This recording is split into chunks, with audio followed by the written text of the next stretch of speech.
That should have killed you. Alien students witness terrifying human resilience.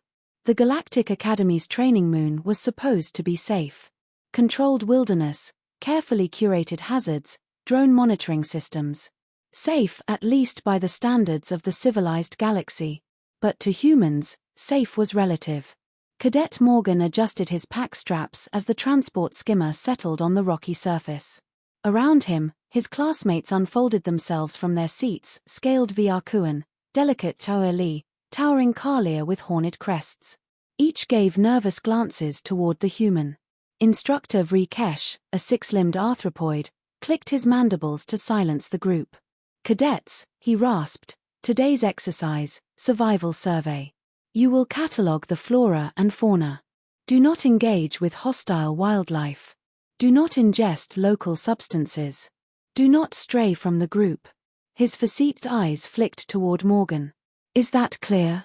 The human grinned. Crystal. The day began smoothly. Tiwael the Toeli hovered near nectar-bearing plants, wings shimmering as she took notes. Drak the Viarkuan sniffed soil samples and muttered about mineral content. Morgan knelt beside a cluster of roots, tugged one free, and dusted it off. Edible, he announced. Every alien recoiled. Cadet Morgan. Vrikesh snapped. You will not eat native tubers. Morgan shrugged and tucked the root into a pouch. Fine. Just saying, it's basically a potato. The others whispered among themselves, antennae twitching and frills flaring. They all knew humans came from a death world. But to see one casually identify food from an alien moon was unsettling. Still, nothing truly alarming happened until the ravine. The class was halfway across when the rocks erupted.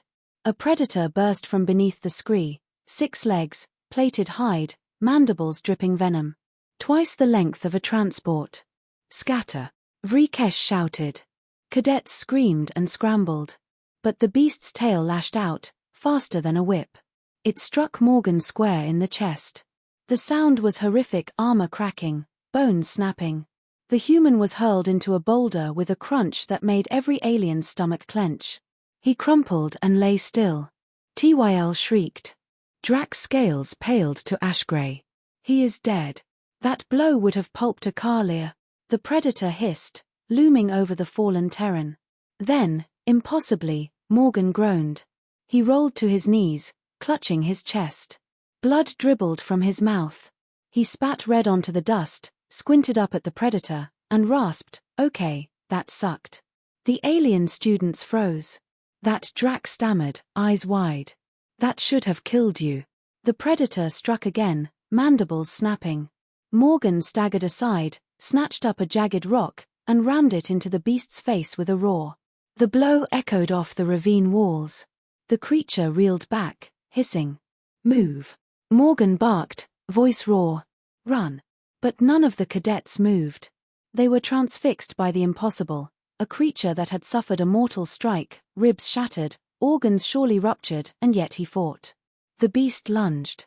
Morgan ducked under its strike, jammed the rock into a softer seam beneath its jaw, and twisted.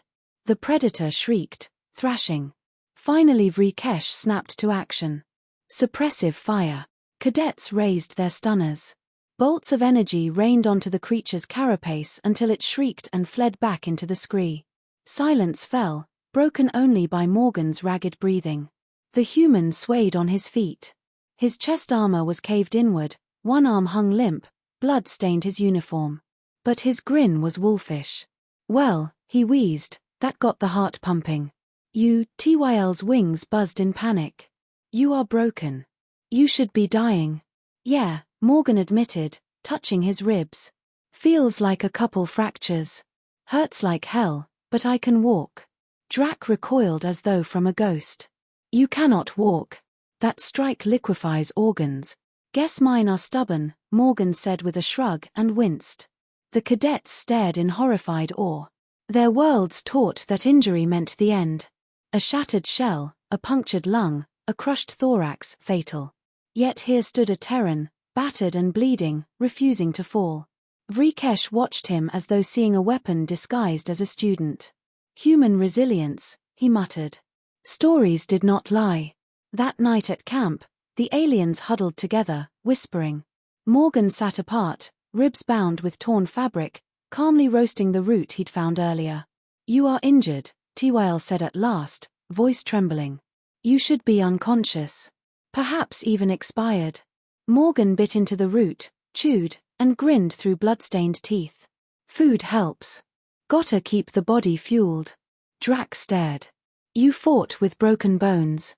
That is not possible." Morgan's eyes glinted in the firelight. "It is when the alternative is dying." The aliens shivered. By dawn, the human was awake before the rest, stoking the fire. He moved stiffly, every breath a wince, yet he greeted them with a bright morning. No one answered. Finally Drax spoke, voice hushed. "You frighten me." Morgan blinked. "Me? Why?" "Because you should be dead," Drax said simply. "But you are not. If pain cannot stop you, what can?" Morgan stared into the flames for a long time. Then he said quietly, "Nothing. Not until I've done what I came here to do." The cadets felt a chill deeper than the night winds. When they returned to the academy, Vrikesh filed his report. It detailed the predator encounter, the human's injuries, and his impossible survival. At the end, the instructor wrote, "Human resilience is not a myth. It is fact. They do not die when they should. They fight when they should surrender. They rise when others remain fallen. Their bodies defy logic, their spirits defy reason. We must reconsider everything we believe about mortality." The report spread quickly among staff and cadets alike. Everywhere, the same whisper echoed. That should have killed him. But it hadn't. Because he was human.